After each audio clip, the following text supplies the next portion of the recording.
So then let's consider first of all, what is a mind in the grip of vicious circles? Well, one of the most obvious instances that we all know is the phenomenon of worry.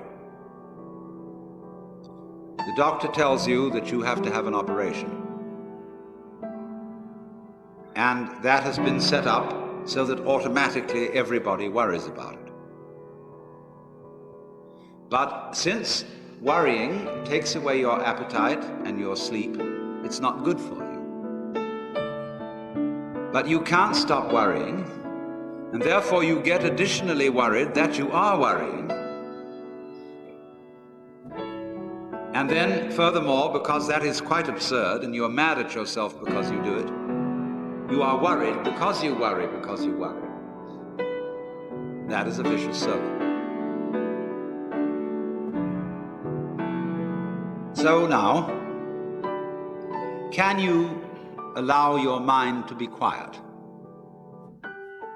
Isn't it difficult? Because the mind seems to be like a monkey, jumping up and down and jabbering all the time. Once you've learned to think, you can't stop. And an enormous number of people devote their lives to keeping their minds busy and feel extremely uncomfortable with silence. When you're alone, nobody's saying anything, there's nothing to do. This worry, this lack of distraction. I'm left alone with myself, and I want to get away from myself. I'm always wanting to get away from myself. That's why I go to the movies, that's why I read mystery stories, that's why I go after to girls or anything that you do, or get drunk or whatever. I don't want to be with myself. I feel queer. So, well, why do you want to run away from yourself? What's so bad about it? Why do you want to forget this? Why do you want to become yourself? Because you are addicted to thoughts. It's a drug, real dangerous. Compulsive thinking, going on and on and on and on and on all the time. It's a habit. So there's a difficulty about stopping that activity. And you really have to stop it if you want to be sane. Because if I talk all the time, I don't hear what anyone else has to say. And I'll end up in the situation of having nothing to talk about but my own talking. Or so in exactly the same way, if I think all the time, I won't have anything to think about except thoughts.